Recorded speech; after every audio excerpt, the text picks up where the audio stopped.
नमस्कार, VRM news में आप सभी का स्वागत है। मैं हूं रंजना दवे। देश दुनिया की छोटी बड़ी खबरों से पहले आइए नजर डालते हैं आज की हेडलाइंस पर।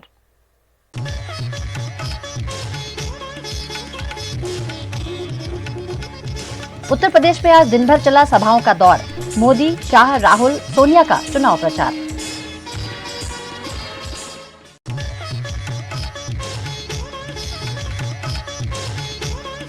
गुजरात में बिन मौसम बारिश से अमरेली में आम की फसल बर्बाद, आम के फल जमींदोज।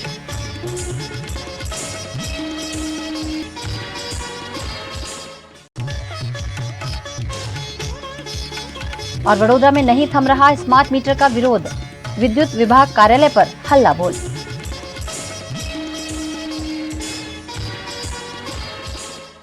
उत्तर प्रदेश के रायबरेली में आज सोनिया गांधी और प्रियंका गांधी ने राहुल गांधी के हक में वोट अपील की। उत्तर प्रदेश के रायबरेली में अखिल राहुल की रैली में आज सोनिया गांधी भी शामिल हुईं। इस मौके पर उन्होंने रायबरेली की जनता को संबोधित करते हुए कहा कि मैं आपको अपना बेटा सौंप रही हूं। जैसे आपने मुझे अपना माना, वैसे ही राहुल को मानकर रखना। राहुल आपको निराश नहीं करेंगे। उन्होंने कहा कि मैंने राहुल और प्रियंका को वही शिक्षा दी जो रायबरेली और इंदिरा जी ने मुझे दी थी। इंदिरा जी के दिल में रायबरेली के लिए एक अलग जगह थी। मैंने उन्हें काम करते हुए करीब से देखा। उनके मन में आपके प्रति असीम लगाव था। मैंने राहुल और प्रियंका को वही शिक्षा दी जो इंदिरा जी ने और रायबरेली की जनता ने मुझे दी।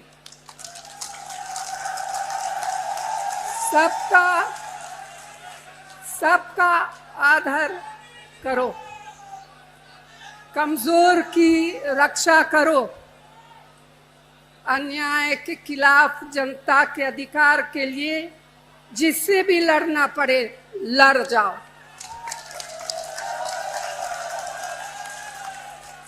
डरना मत, क्योंकि संघर्ष की तुम्हारी जड़ें और परंपराएं बहुत मजबूत है। मेरा आंचल जीवन भर आपके आशीर्वाद और प्रेम से भरा रहा है। आपके प्रेम ने मुझे कभी अकेले नहीं पड़ने दिया। मेरा सब कुछ आपका दिया हुआ है। तो भाई और बहनों, मैं आपको अपना बेटा सौंप रही हूँ।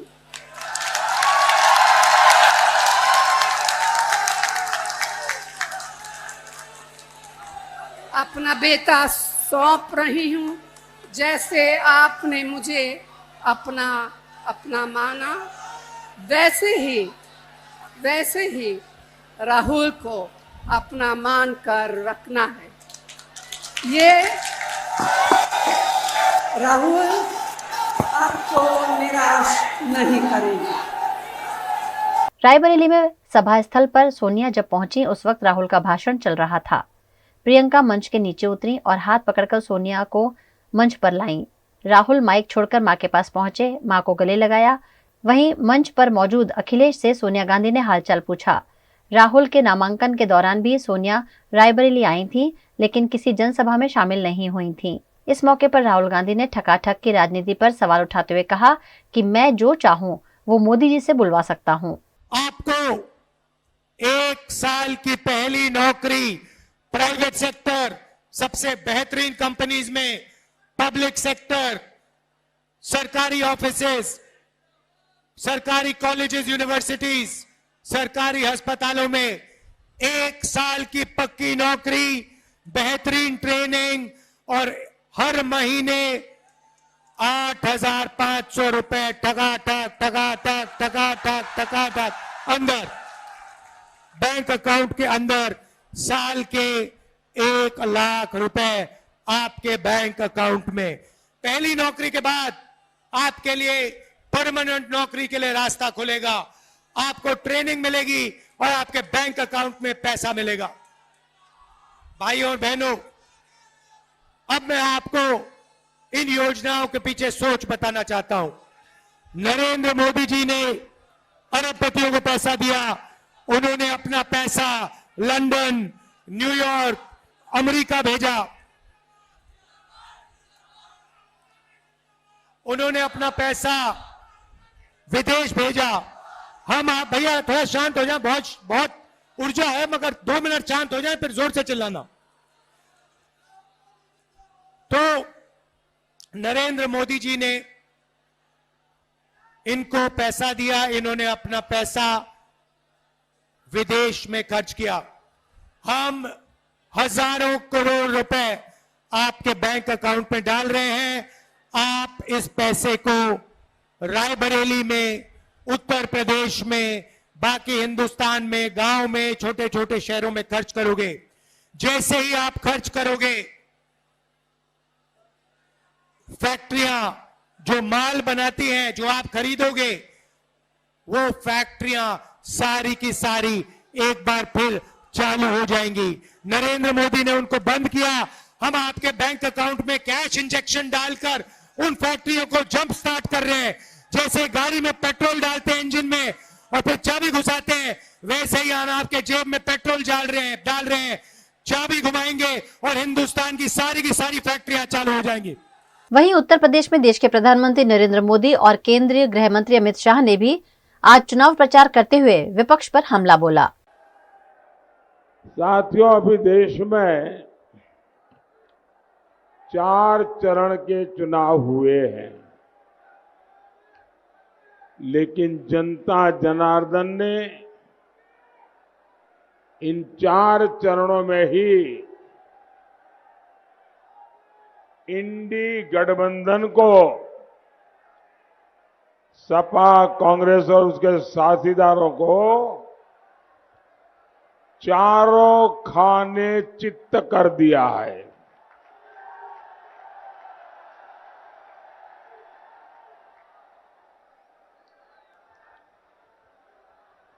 साथियों,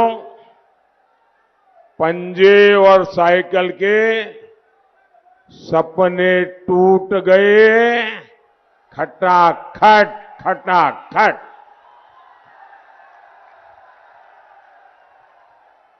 अब 4 जून के बाद की प्लानिंग हो रही है कि हार का ठिकरा किस पर फोड़ा जाए। खटाखट खटाखट। और मुझे तो कोई बता रहा था कि विदेश यात्रा का टिकट भी बुक हो गया है। खटाखट खटाखट। सबसे पहले बनाइए, अयोध्या में राम मंदिर बनना चाहिए था या नहीं बनना चाहिए था? अरे जोर से बोलिए, बनना चाहिए था या नहीं बनना चाहिए था? 70 साल के इंतजार के बाद अयोध्या में हमारे नेता नरेंद्र मोदी जी ने राम मंदिर का प्राण प्रतिष्ठा किया है। मित्रों, प्राण प्रतिष्ठा किया। ये कांग्रेस वाले ये कहते हैं कि राम मंदिर का प्राण प्रतिष्ठा ढंग से नहीं हुआ है। भाइयों बहनों, मेरी बात याद रखना, ये इंडी अलायंस वाले आएंगे तो राम मंदिर पर फिर से बाबरी ताला लगाएंगे। क्या आप चाहते हैं? जोर से बोलिए, चाहते हैं क्या? गुजरात के अमरेली में बिन मौसम बारिश और चक्रवात से कई गांव की आम की फसल बर्बाद हो गई है, जिससे किसानों को फिर एक बार रोने के दिन आए हैं। गुजरात के अमरेली जिले में धारी से करीब 20 किलोमीटर दूर जंगल की ओर रावल नदी के किनारे दुधाड़ा गांव है। यहाँ इस गांव की पहचान यहाँ की लोकप्रिय केसर आम है, जो विदेशों में भी एक्सपोर्ट होती है। लेकिन बिन मौसम बारिश की मार इस आम की फसल पर ऐसी पड़ी है कि किसान रो रहे हैं। मौसम विभाग के अनुमान के तहत दुधाड़ा गांव में धुआंधार बरसात दर्ज हुई है, जिसके चलते ज्यादातर आम के पेड़ से आम के फल जमींदोस्त हो गए हैं। तेज हवाओं के चलते यहाँ आम की फसल बर्बाद हो गई है। 50 से 70 किलोमीटर की स्पीड से हवा चलने के साथ साथ यहाँ ओले भी बरसे हैं। ऐसे में किसानों की आम की तैयार फसल अब बर्बाद हो गई है। पूरे साल की मेहनत के बाद आम की फसल बर्बाद हो जाने से किसानों के माथे पर चिंता के बल पड़ गए हैं। किसान आर्थिक नुकसान में जाने के डर से निराशा में चले गए हैं। चक्रवात आने की वजह से बहुत सारा जो आम का बगीचा है उसमें आम गिर गए हैं। आप देख सकते हो कि यहाँ पे कितने सारे आम जो पूरे फार्मर ने पूरी साल मेहनत करके अपने बगीचे को जतन किया था वो एकदम से नष्ट हो गया है। आपने वो विजुअल आप देख लीजिए कि कितने सारे आम यहाँ पर गिर गए हैं। किसानों की पूरी साल की मेहनत पे ईश्वर ने एकदम से झापट लगा दी। अब यहाँ पे बहुत सारे लोग जो दुधाला के रहने वाले हैं उनके साथ हम जाकर जानते हैं कि कितने बजे ये हादसा हुआ और क्या हुआ था और कैसा नुकसान है उनका। दुधाला के जो पूर्व सरपंच और सभी गांव के लोग हैं, किसान है, वो यहाँ पे खड़े हैं। हम जानते हैं कि कितने बजे ये हादसा हुआ और कितनी नुकसानी है। तो मेरे साथ खड़े हैं पूर्व सरपंच अरविंद भाई। हम जानते हैं अरविंद भाई क्या हुआ था। जोरदार चक्रवात आवता अमारो आखा वर्षनो बागायतनो पाक 90% नष्ट થઈ ગયો છે। તો આના માટે તંત્ર કોઈ પણ સહાય કરવાની જે મહેનત કરવી પડે તે કરે તો જ અમે ખેડૂતો ઊભા રહી શકીએ તેમ છીએ। અમારે આખા વર્ષનો પાક नष्ट થઈ ગયો છે। अरुण भाई जो हादसा हुआ है वो कितने बजे हुआ था? 2 बजे के बाद।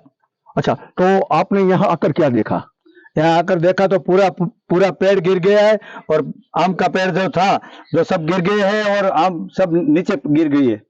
अच्छा, तो कितनी नुकसानी है ऐसा आप बताओ हमें कि कितनी नुकसानी है आपके यहाँ? कम से कम 5-6 लाख रुपए की नुकसानी है। अभी 10 बीघा का फार्म है इसमें। अच्छा, तो कितने परसेंट यानी कि जो आपका आम का पूरा बाग है उसमें कितनी आपकी मैंगो गिर गई है? 90% मैंगो गिर गई है हमारी। जो आप देख सकते हैं जो वीडियो में जो बताया है वो 90% मैंगो गिर गई है। અમારા દુધાળા ગામમાં 2 થી 3 ના ટાઈમમાં ફૂલ વરસાદ, ફૂલ પવન સાથે જોરદાર બધો ચક્રવાત આવ્યો છે અને 90% અમારે નુકસાની થઈ છે, પ્લસ 10% જ બાકી રહ્યું છે। આખા વર્ષની મહેનત અમારે આમાં બગીચામાં હોય છે એટલે અમારો પાક અત્યારે નિષ્ફળ ગયો છે બધો। બીજી બી ઘણી બધી નુકસાનીઓ છે। બરફનો પણ જોરદાર વરસાદ થયો હતો, બધું સાથે જ હતું એટલે અમારે કોઈ હવે અપેક્ષા નથી વધારે કે આ કુદરતી પાકમાંથી અમે લઈ શકીએ। બપોરે 2 થી 3 ના ગાળામાં જોરદાર ચક્રવાત આવવાથી અને કરા પણ સાથે હતા એનાથી કેરીમાં 90% નુકસાની દુધાળાની ટોટલ જમીનમાં અત્યારે હાલમાં દેખાઈ રહ્યું છે। તો તંત્ર આમની પાછળ કોઈ મદદ કરે એવી ખેડૂત ભાઈઓની નમ્ર અપેક્ષા છે। यहाँ बिनमौसम बारिश और चक्रवात ने जो तांडव मचाया उसका सीधा असर आम की फसल पर पड़ा है। कुदरत के सामने इंसानों का कोई जोर नहीं चलता है, ये यहाँ फिर एक बार साबित हो गया। करीब 45 मिनट की बरसात और चक्रवात में किसानों की साल भर की मेहनत बर्बाद हो गई है। ऐसे में ये किसान सरकार से मुआवजे की आस लगा रहे हैं। गुजरात के अमरेली के कई इलाकों में धुआंधार बिनमौसम बारिश दर्ज की गई है, जिसमें दुधाड़ा के साथ साथ घटिया चावड़, तरशिंगड़ा, बोरडी टिम्बा कई गांवों में बारिश के साथ साथ चक्रवात का कहर देखने मिल रहा है। गिर की प्रसिद्ध केसर आम की फसल को बड़े पैमाने पर नुकसान हुआ है। गिर में तेज चक्रवात के चलते कई लोगों के घरों के पतरे तक उड़ गए हैं। ऐसे में आम की फसल बर्बाद होने से किसानों को यहाँ लाखों रुपए के नुकसान का अंदेशा लगाया जा रहा है। गुजरात के वडोदरा शहर में बिजली के स्मार्ट मीटर का विरोध बढ़ता जा रहा है। आज ये विरोध समा इलाके में भी देखा गया। वडोदरा में स्मार्ट मीटर को लेकर लोगों का असंतोष और विरोध बढ़ता जा रहा है। लगातार अलग अलग इलाकों से स्मार्ट मीटर की शिकायतें सामने आ रही हैं, जिसमें स्मार्ट मीटर का बैलेंस फौरन पूरा हो जाता होने की शिकायत लोग कर रहे हैं। नवा मीटर अमारा काढी नाखो, जूना मीटर आपी जाओ। नवा मीटर में अमारे रिचार्ज कराववानुं जाते फावतुं नथी, बीजाने कहेवुं पड़े छे। अने नवा मीटर अमने उल्लू बनावीने नाखी गया छे। अमे ना पाड़ी थी तो एमणे अमने एवुं कीधुं मीटर वाळाए के तमे अत्यारे नहीं नखाओ तो तमारे पछी 5000 रुपया नकारी खर्चीने नखावा पड़शे, कम्पलसरी छे। अत्यारे फ्री में छे एटले अमे लोकोए नखाई दीधुं। નખાયા પછી 4 દાડા પછી 2000નું રિચાર્જ કરાયું, લાઇટ ગઈ એટલે. પરમ દિવસે ખરી 4000નું રિચાર્જ કરાયું. અમારે કમાઈને જીબી ને ધરાવવાની છે. સ્માર્ટ મીટર લગાવો એનો વાંધો નથી, પણ પબ્લિકને સ્માર્ટ બનાવો, એમને અવેર કરો, એમને જાગૃત કરો કે આ મીટર લગાવવાના ફાયદા શું છે, ગેરફાયદા શું છે. અત્યારે આવેલા બધા મોટાભાગના લોકો ને એ ફરિયાદ છે કે એ લોકોનું 1800 કે 2000 રૂપિયા 2 મહિનાનું બિલ આવતું હતું. આ 20 દિવસના રિચાર્જમાં એ લોકોને 1200 1500 રૂપિયાનું બિલ આવવા માંડ્યું છે. એટલે ક્યાંક ને ક્યાંક સરકાર ચૂંટણી પછી લોકોને ઉલ્લુ બનાવવાનો ધંધો કરી રહી છે, પૈસા પાછા મેળવવાનો ધંધો કરી ગયો જેવું લાગી રહ્યું છે. फतेहगंज सुभानपुरा समेत के इलाकों में विरोध के बाद आज समा में भी स्मार्ट मीटर से परेशान उपभोक्ताओं ने जीईबी सब डिवीजन कार्यालय पहुंचकर हल्ला बोल किया। यहाँ धरना देते हुए स्थानीय निवासियों ने कार्यालय में आवेदन पत्र देकर फिर एक बार पुराने मीटर लगाने की मांग की गई। સમા વિસ્તારથી એટલે આખા વડોદરા શહેરમાં અત્યારે મીટરોમાં ખૂબ મોટી બૂમો પડી રહી છે. સ્માર્ટ મીટરો લગાવવાની કોઈ જરૂર નથી. જે લોકોને ઓનલાઈન બી નથી આવડતું ફોર્મ ભરતા કે મીટર મોબાઈલ વાપરતા, એ લોકો કેમનું ઓનલાઈન બિલ ભરશે? અમારી સરકારને એક જ વિનંતી છે કે જે મીટરો લાગેલા છે યથાવત રાખો, અને જે ભણેલા ગણેલા છે કે લાગે કે મારે સ્માર્ટ મીટર નાખાવું છે તેમને નાખી આપો. જે ગરીબ જનતા છે એમને રહેવા દો, આવા મીટરો રહેવા દો, અને પહેલા મીટરોની ચકાસણી કરો.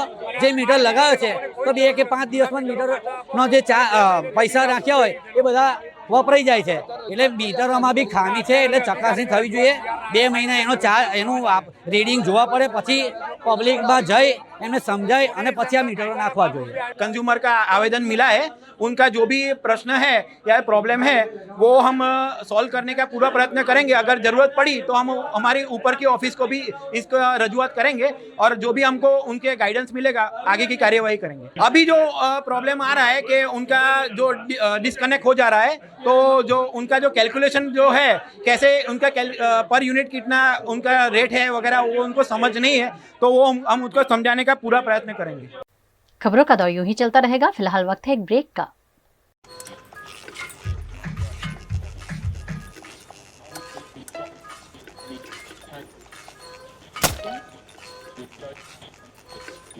पंखा कम वोल्टेज में कम हवा, switch to RR signature BLDC fans जो दे फुल स्पीड कम वोल्टेज में। RR सिग्नेचर फैंस, आपके काम की बात। Welcome to Courtyard Palladium. 3 BHK large size apartments જ્યાં તમને મળશે એક grand living room with an amazing view, સાથે એક comfortable dining area, a perfect kitchen for your perfect family. Now 3 bedrooms નો પહેલો bedroom with an amazing balcony view. સાથે the second bedroom which is very comfortable, very cozy and has ample of sunlight. And now for the third and the master bedroom of this house. This is so amazing, so grand and so beautiful. Best વાત આ apartments ની એ છે કે અહીંયા તમને મળે છે walk through balcony. So now I'll see you in the living room. Let's go. This is amazing, right? Courtyard Palladium, 3 BHK large apartments near Earth Infinity in Bhaili. Don't forget to visit.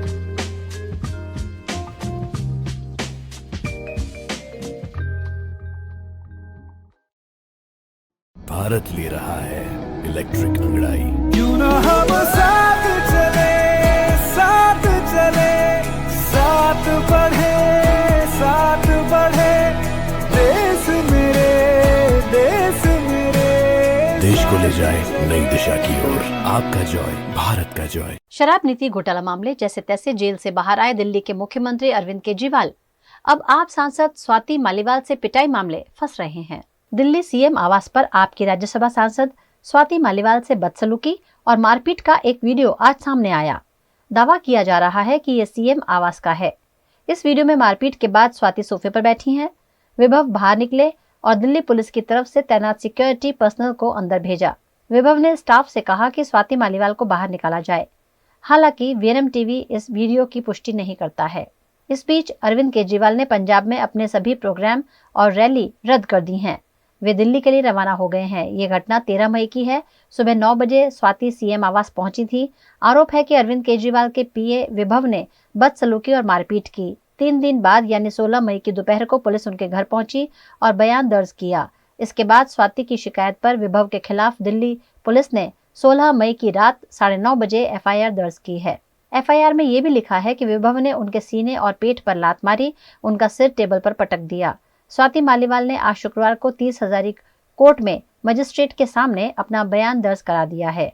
Gujarat के ऊंझा में सालों से विधायक और मंत्री रहे नारायण पटेल के 87वें birthday को भव्य रूप से मनाया गया। गुजरात के ऊंझा के वरिष्ठ सहकारी अग्रणी, सालों तक विधायक, पूर्व मंत्री रहे और साथ ही ऊंझा एपीएमसी के सालों तक चेयरमैन रहे नारायण पटेल उर्फ नारायण काका 87 साल के हो गए हैं।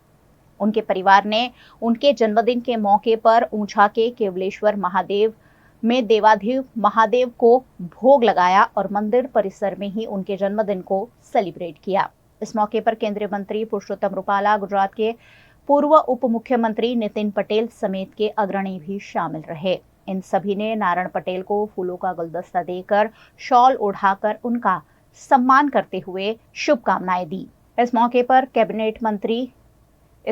केंद्रीय मंत्री पुरुषोत्तम रूपाला ने सालों तक नारायण काका के साथ काम किया होने की बात कहते हुए उनकी कार्यनिष्ठा की सराहना की।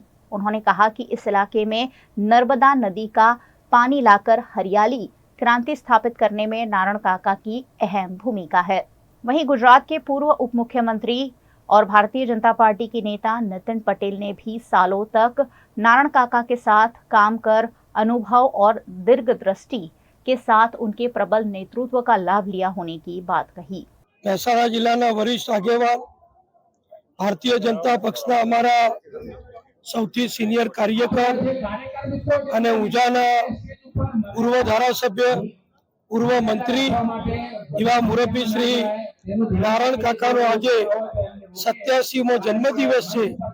આ જન્મદિવસ પ્રસંગે એમને શુભેચ્છા પાઠવવા માટે, અભિનંદન આપવા માટે ઊંઝા શહેરના નાગરિકો તરફથી એક કાર્યક્રમનું આયોજન કરવામાં આવ્યું છે, જેમાં મુખ્ય મહેમાન તરીકે માનનીય શ્રી પુરુષોત્તમ રૂપાલાજી ઉપસ્થિત રહ્યા છે। અન્ય મહેમાનશ્રીઓ પણ ઉપસ્થિત છે।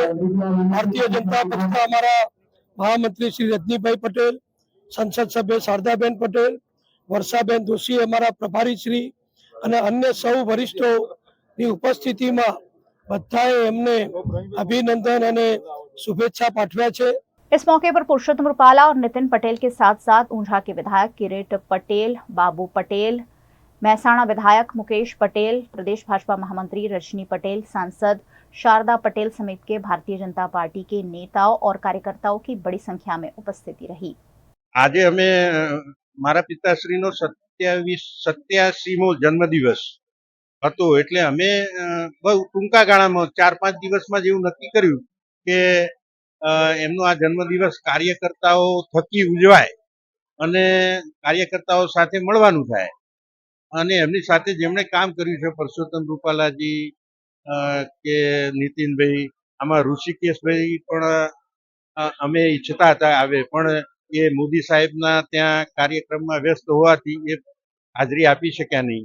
અમારા સહકાર મંત્રી પણ આવવાના હતા, પણ એ પણ ત્યાં વ્યસ્ત હોવાના કારણે ના આવી શક્યા, પણ એમની અમે આતુરતાપૂર્વક રાહ જોઈ। હવે આ પ્રસંગ થાળનો પ્રસંગ, પહેલા પણ અનેકવાર થાળ કરી અને કાર્યકર્તાઓ સાથે જમણવારનું અમે આયોજન કરતા। देश के प्रधानमंत्री नरेंद्र मोदी आज उत्तर प्रदेश और महाराष्ट्र में ताबड़तोड़ जनसभाएं कर रहे हैं। प्रधानमंत्री नरेंद्र मोदी लोकसभा चुनाव के चलते अलग अलग राज्यों में लगातार चुनाव प्रचार कर रहे हैं। इसी के तहत प्रधानमंत्री ने आज उत्तर प्रदेश के फतेहपुर में जनसभा को संबोधित किया। फतेहपुर की चुनावी रैली में पीएम मोदी ने कहा कि मैंने बताया था कि शहजादे केरल के वायनाड से भागेंगे, देखिए भागे कि नहीं। मैंने कहा था कि अमेठी की तरफ जाने की हिम्मत भी नहीं करेंगे। खबर पक्की निकली। आगे की खबर यह है कि इज्जत बचाने के लिए कांग्रेस ने मिशन -50 रखा है। मोदी ने कहा, कांग्रेस और सपा दोनों की कुंडली मिलती है, ये दोनों परिवारवाद को समर्पित हैं, दोनों भ्रष्टाचार के लिए राजनीति में हैं, दोनों आतंकियों के हमदर्द भी हैं।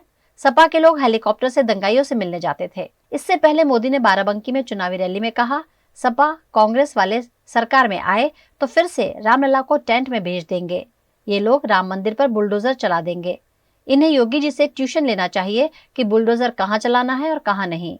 पीएम ने कहा कि कांग्रेस के नेताओं ने कह दिया कि रायबरेली के लोग प्रधानमंत्री चुनेंगे। ये सुनते ही समाजवादी शहजादे का दिल टूट गया, बस आंसू ही नहीं निकले। शहजादे के दिल के सारे अरमान निकल गए। जैसे जैसे चुनाव आगे बढ़ रहा है, ये इंडी वाले ताश के पत्तों की तरह बिखरना शुरू हो गए। समाजवादी शहजादे ने एक नई बुआ की शरण ली है। ये नई बुआ बंगाल की है। साथियों, अभी देश में 4 चरण के चुनाव हुए हैं, लेकिन जनता जनार्दन ने इन 4 चरणों में ही इंडी गठबंधन को,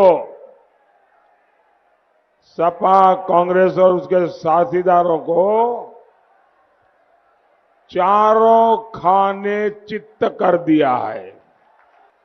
भानुमति का कुनबा बिखरने लगा है। उसने हथियार डाल दिए हैं।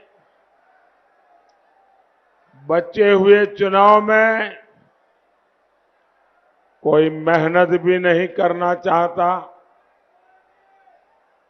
इंडी गठबंधन के कार्यकर्ता पहले से ही निराश थे।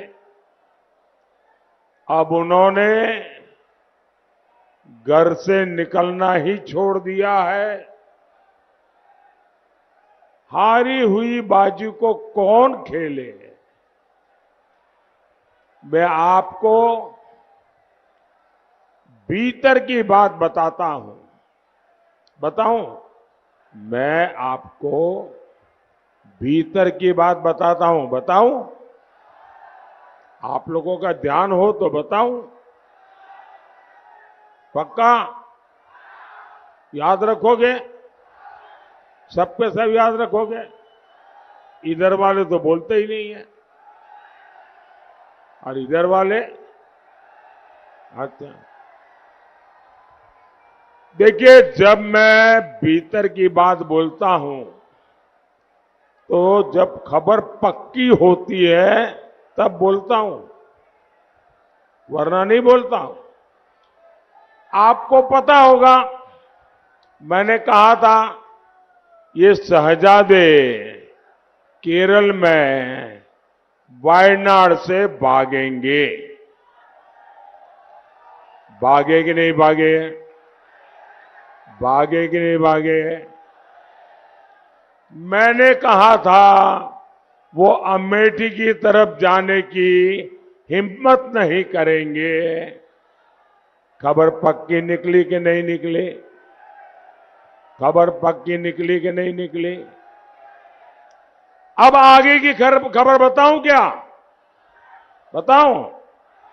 खबर यह है कि इज्जत बचाने के लिए अब कांग्रेस ने मिशन 50 रखा है। मिशन 50 यानी कांग्रेस ने पिछले 3-4 दिन से बड़ी माथापच्ची की और उन्होंने आदेश दिया कि भाई कुछ भी करो, आकाश पाताल एक कर दो, लेकिन कांग्रेस को कम से कम 50 सीटें मिल जाए, इसके लिए अब वो हाथ पैर इधर उधर मार रहे हैं। और इसके लिए भानुमति के कुनबे में हवा भरने की कोशिश हो रही है। लेकिन जिस इंडी गठबंधन की गाड़ी का टायर पहले दिन से पंचर हो, वो कितना आगे जाएगी? एक ना एक दिन उसका भट्टा बैठना ही था, और वो बैठ गया। साथियों, पंजे और साइकिल के सपने टूट गए, खटाखट खटाखट। अब 4 जून के बाद की प्लानिंग हो रही है। कि हार का ठिकरा किस पर फोड़ा जाए, खटाखट खटाखट। और मुझे तो कोई बता रहा था कि विदेश यात्रा का टिकट भी बुक हो गया है, खटाखट खटाखट। गुजरात के अमरेली के खांभागीर में बिन मौसम बारिश ने कहर बरसाया। गुजरात के अमरेली में मौसम विभाग के अनुमान के तहत खांभागीर में बिन मौसम बरसाती माहौल देखने मिला। बिजली के कड़ाकों के साथ बरसती बारिश के चलते यहां सड़कें नदी में तब्दील हो गई। तेज हवाओं के साथ यहां मिनी चक्रवात का माहौल देखने मिला, जिससे गर्मियों की फसल को नुकसान पहुंचा है, जिसमें आम और तिल की फसल शामिल है। मिनी चक्रवात ने यहां काफी कहर मचाया। कई जगह पेड़ उधड़ गए, कई जगह बिजली के खंभे भी धराशायी हो गए, जिसके चलते खांभा में जगह जगह बत्ती गुल हो गई। कई ग्रामीण इलाकों में बिन मौसम बारिश और मिनी चक्रवात का कहर देखने मिला। कई लोगों के घरों के पतरे तक उड़ गए। मिनी चक्रवात के चलते खांभा में पीजीवीसीएल के 10 बिजली के खंभे धराशायी हो गए। कई जगह बिजली के खंभे धराशायी होने से सड़कें भी बंद हो गई, जिसमें खांभा ऊना स्टेट हाईवे शामिल रहा। पीजीवीसीएल की टीम ने घटना की जानकारी पाकर मौके पर पहुंचकर स्थिति को सुचारू करने की कवायद की। खबरों का दौर यूं ही चलता रहेगा। फिलहाल वक्त है एक ब्रेक का। Part of the RR Global Conglomerate with a presence in over 50 countries, RR Kabel is a leading Indian wires and cables brand. A wide range offering excellent quality and trustworthiness. RR also has a wide range of lighting solutions. Choose from several options that can light up your home or office. Presenting appliances from RR, increasing the style quotient of your home. Delivering convenience every day. RR fans, lighting solutions, air coolers, water heaters, irons and more. When it comes to trust, quality and convenience, ask for home appliances from RR Kabel, your one-stop electric goods solutions provider.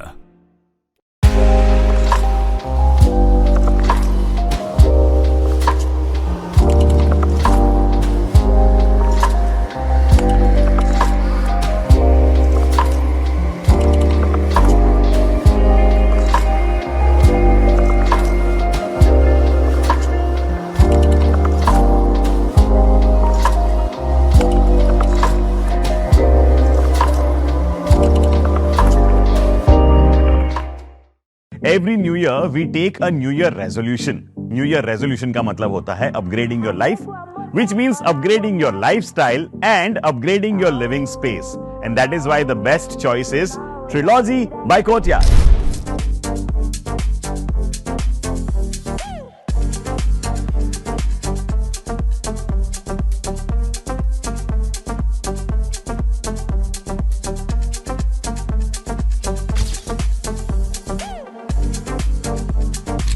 Trilogy by Courtyard. Finest architecture, world-class amenities and a great space to live. Come check it out. Uttar Pradesh के बिजनौर में 2 नाबालिग बहनों की हत्या करने का सनसनीखेज मामला सामने आया है। बिजनौर से एक ऐसी घटना सामने आई जिसे सुनने के बाद आपकी रूह कांप जाएगी। दरअसल यहाँ 13 साल की सौतेली बड़ी बहन ने अपनी ही 5 और 7 साल की 2 बहनों की हत्या बेदर्दी से दुपट्टे से गला घोट कर दी। बड़ी बहन ने अपना जुर्म कबूल कर लिया है। घटना की जानकारी के बाद पुलिस फोर्स मौके पर पहुंची और दोनों के शवों को पोस्टमार्टम के लिए भेजा गया। घटना के बाद परिवार में शोक की लहर है। 16-17 मई की मध्यरात्रि को लगभग 12:30 बजे नूरपुर थाना पुलिस की एक सूचना प्राप्त हुई कि पोहावर जैत गांव में एक घर में एक कमरे में 2 बच्चे जिनकी उम्र 5 वर्ष और 7 वर्ष है अज्ञात व्यक्तियों ने गला घोट की हत्या कर दी है। इस सनसनीखेज सूचना पर वरिष्ठ पुलिस अधिकारियों द्वारा घटनास्थल का निरीक्षण किया गया। फील्ड यूनिट के मौके पर बुलाया गया। पीड़ित परिवारजन से बातचीत की गई तो ये तथ्य प्रकाश में आया कि जो घर में बड़ी लड़की है जिसकी उम्र 13 वर्ष है, अपनी माँ सविता और अपनी 2 बहनों जिनकी हत्या हुई है और एक अपनी अन्य छोटी बहन 9 वर्ष और एक भाई जिसकी उम्र लगभग 1 से 1.5 साल है, उनके साथ उसी कमरे में वो सो रही थी। इस कमरे में एक दरवाजा है जिसमें फोर्स एंट्री का कोई निशान नहीं, न ही इस घटना की किसी ने कोई आवाज सुनी न देखा। बड़ी बहन अपने बयान निरंतर बदल रही थी तो उसकी महिला पुलिसकर्मियों ने गहनता और अत्यंत संवेदनशीलता दिखाते हुए पूछताछ की। तो बड़ी बहन ने यह बताया कि उसके पिता परेशान रहते थे, परिवार बड़ा था, इस कारण उसने अपनी छोटी बहनों जिनकी उम्र 5 और 7 वर्ष की अपने दुपट्टे से गला घोंट के हत्या कर दी है। ऐसा नहीं है कि आंखों का चेकअप सिर्फ इंसानों के लिए ही होता है। मध्य प्रदेश के मंदसौर में गर्मी से परेशान एक गजराज भी अपनी आंखों का चेकअप करवाने अस्पताल पहुंचे। ये है मंदसौर का पशु चिकित्सालय, जहां गर्मी में लंबी यात्रा के बाद परेशान गजराज अपनी आंखों का चेकअप करवाने पहुंचे। यहां गजराज संतों के साथ अपनी आंखों का चेकअप करवाने पहुंचे थे और डॉक्टर्स ने बारीकी से गजराज की आंखों की जांच भी की। दरअसल 14 संतों की टोली के साथ उज्जैन आश्रम के लिए गजराज राजस्थान के सांवलिया जी धाम कार्यक्रम में शामिल होने गए हुए थे। लंबी यात्रा के बीच गजराज की आंखों में चोट के कारण घाव हो गया है। गर्मी में जब गजराज को परेशानी होने लगी तो मंदसौर में उनकी आंखों की जांच करवाई गई।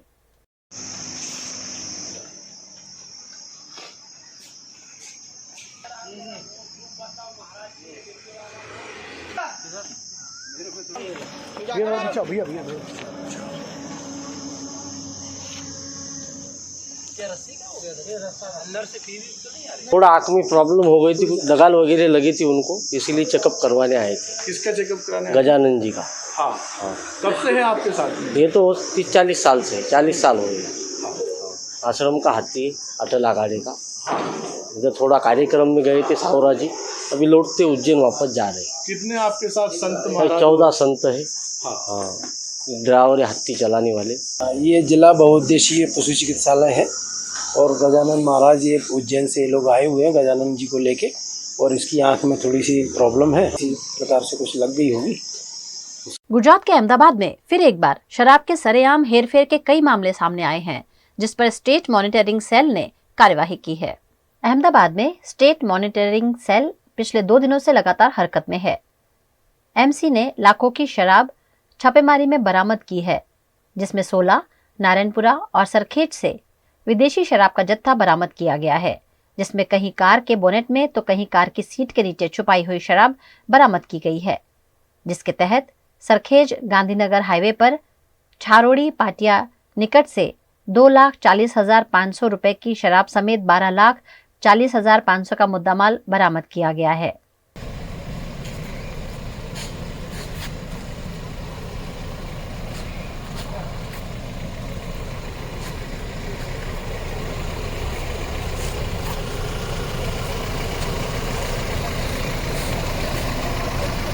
वहीं सरखेज में सनाथल टोल टैक्स से 1,16,400 रुपए की शराब के साथ कुल 6,43,900 रुपए का मुद्दा माल बरामद किया गया है।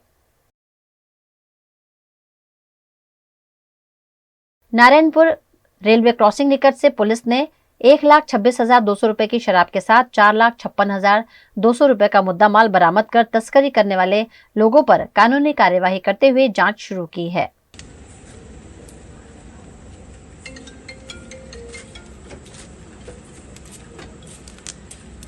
गुजरात के वडोदरा की बोट दुर्घटना में मुख्य सूत्रधार की जमानत कोर्ट ने खारिज कर दी है।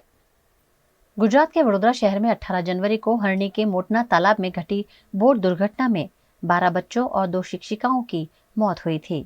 इस मामले 20 आरोपियों को गिरफ्तार किया गया है। मामले में वडोदरा सेशन कोर्ट ने दुर्घटना के सूत्रधार परेश शाह और मैनेजर शांतिलाल सोलंकी की जमानत नामंजूर कर दी है। फिलहाल इस मामले में 14 आरोपी जमानत पर हैं।